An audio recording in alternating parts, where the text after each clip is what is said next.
Hi, thanks for watching us. I am Betiana Mascio, director of Asha-Kiran in Spain, and this is Manish, the director of Asha-Kiran in India, and New Vision Every Right for Every Child, our local partner. All of you have some information about the situation in India due to this pandemic, but we would like to hear from you, Manish, the real situation that you are living there, and how is the global pandemic affecting you, no? There in India in general, and Maharashtra and Pune in particular, the city where we work.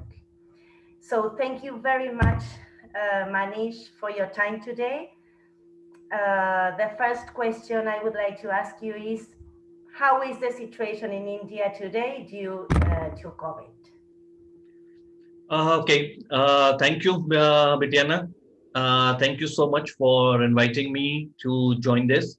I would definitely like to speak about it. The thing is, the situation here in India, as I think the whole world knows how the situation, the second wave has affected India in a very badly manner. Nobody was ready. India was not ready for the second wave, and nobody knew the second wave would hit so hard. Economies are down, things are closed, uh, cases are three times of the cases of what US was getting some time back, and it's almost 3 lakh cases every day we are getting across India. Deaths have increased. We have more than 4,000 dead people dying every day.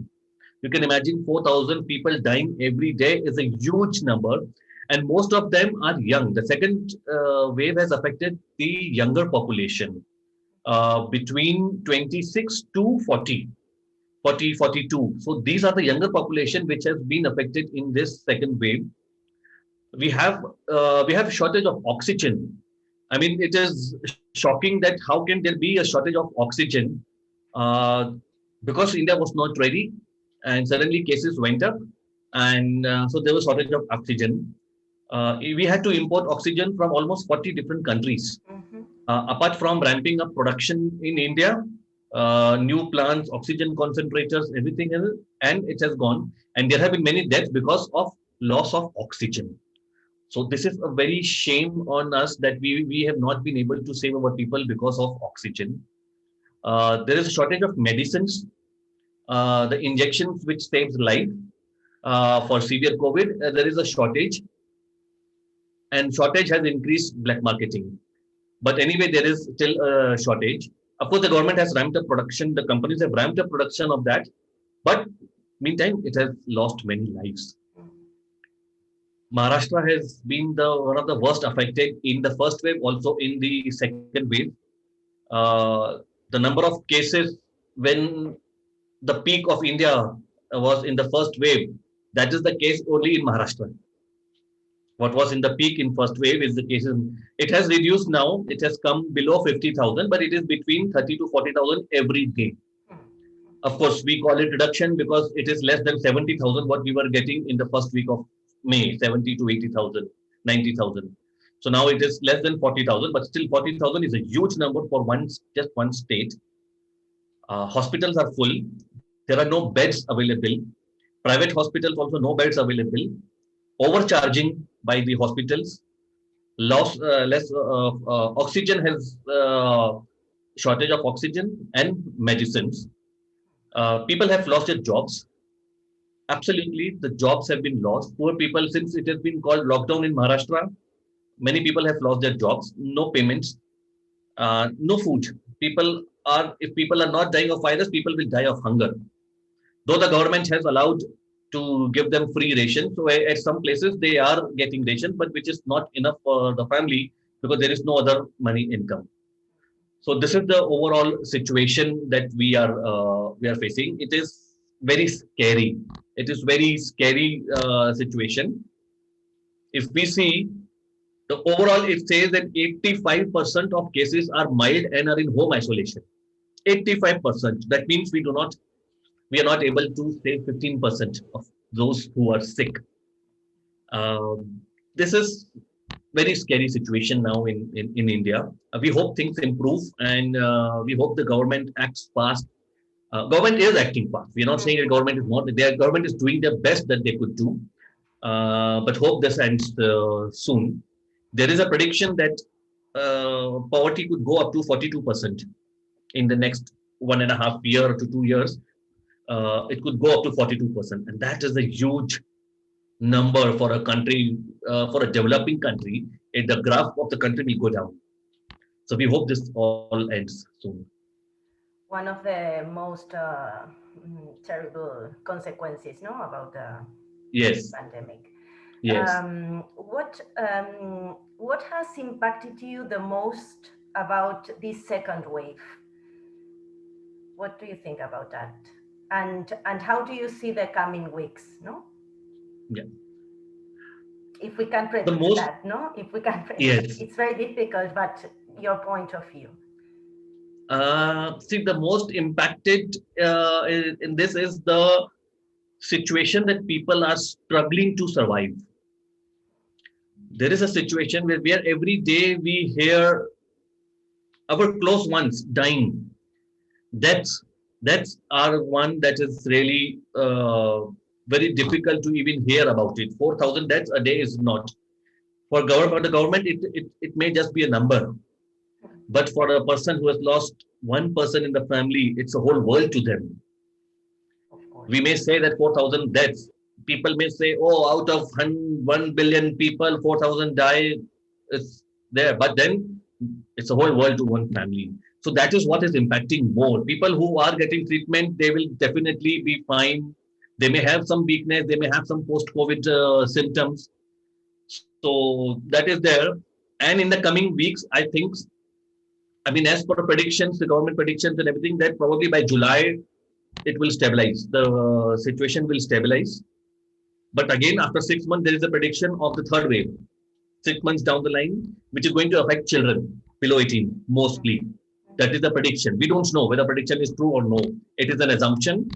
And of course, the Supreme Court, the government also has spoken to all the state governments to ramp up and be ready for the third wave. So that what we saw in the second wave, it should not happen in the third wave.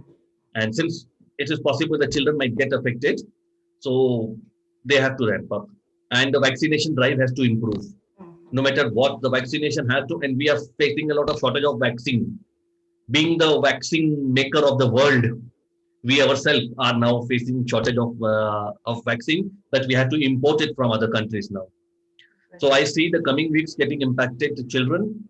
I also see that it is possible to avert the third wave if we do everything on time and be ready for that.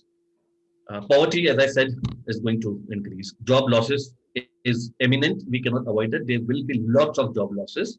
Lot of poverty will come. And Manish, speaking about children, what do you think about the impact on children's rights, no? Behind COVID? Child marriage, child labor, all the situation of migrant families. What do you think about that? Do you think that we have a human rights crisis or something like that? What do you think? That's a good question. Yes, child rights violation have been seen, not now, right from the first wave itself. Though we had a lot of situations. We had situation of child marriage, child labor, and sexual abuse. And now it is getting impacted. According to a small survey that we did last year, I'm talking about last year, a survey on child labor we did. So we had at least 33% child labor, and then there was increase of 5%. That means it takes to 38%. So there is going to be 38% increase in child labor during this pandemic. It was a small pilot survey. I'm not saying it was a whole, but it was only done in 3 districts of Maharashtra. And only in Maharashtra we saw. Recently, there was a release of report by the government on dropout children. How many children have dropped out of school? Of course, there were many. Out of that, they found 258 child laborers in Maharashtra. And only in few districts. Maharashtra has 35 districts, and this was only in 5 or 10 districts, 258. So imagine in all 30 districts and across India, there is huge number of children who are going into child labor. We have been getting cases every day. We are trying to work with children and the family. We have been filing cases on sexual abuse because children are at home, no schools, education has been affected so badly. It is very difficult for children to believe that something like this could happen, that they would not have school. Initially, it was good for them that it was holidays, but overall, the online education has really impacted children who cannot afford a mobile phone. So 60% of children do not have phones. So that education, they are not getting it. So that is a violation. And then children who are at home, they have to do work, especially girl child at home. They are at home, they are working. Or when the lockdown lifted, they will go for work, I'm sure, for doing domestic work. Many girl child have been sexually abused by their own family member, by their uncles or relatives or even father in some of the cases. Because I remember we have filed few cases in on sexual abuse where children have got abused by their relatives. So in the coming days, I'm sure we are going to see a lot of child rights violation which has happened. Some will be reported, some will go unreported. But we are all with it to fight against it and make sure children get justice for that. Exactly. Okay. Manish, how can people from outside the country help?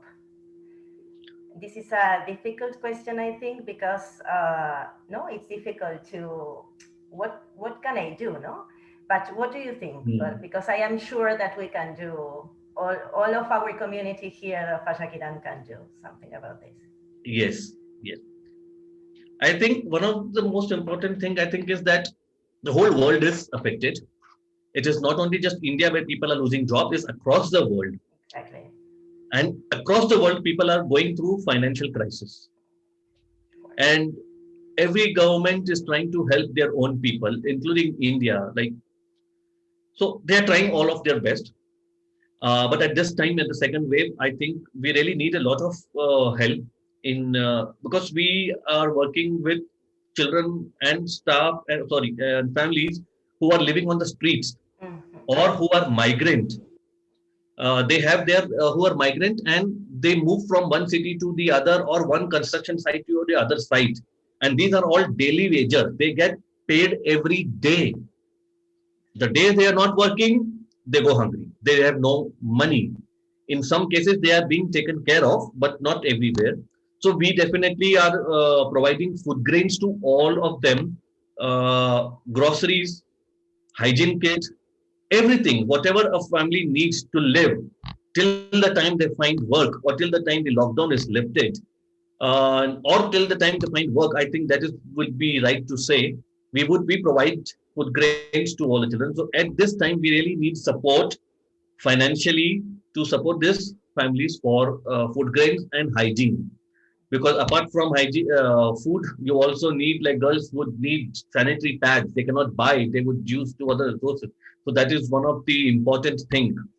Then we have, apart from COVID vaccination, I think all children up to the age of 12 years need regular vaccines.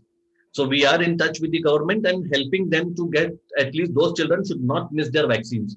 So in the health, we need support for the vaccination, we need support for the food grains, we need support for the hygiene. So this is the support I think people can definitely help us around here. Perfect. Very clear, Manish. Very clear. Thank you so much. It's always a pleasure speaking with you, Manish. Thank you so much for explaining all of us, all our community here of Asha-Kiran in Spain and all over the world, what is really happening there. Maybe we can have very soon another meeting like this so you can inform us again. Definitely. Thank you. Thank you so much for inviting me to speak. And we all pray that we all come out of this situation very soon. Thank you so much. Thank you. Bye. Thanks for watching us and for supporting us. Have a nice day. Thank you.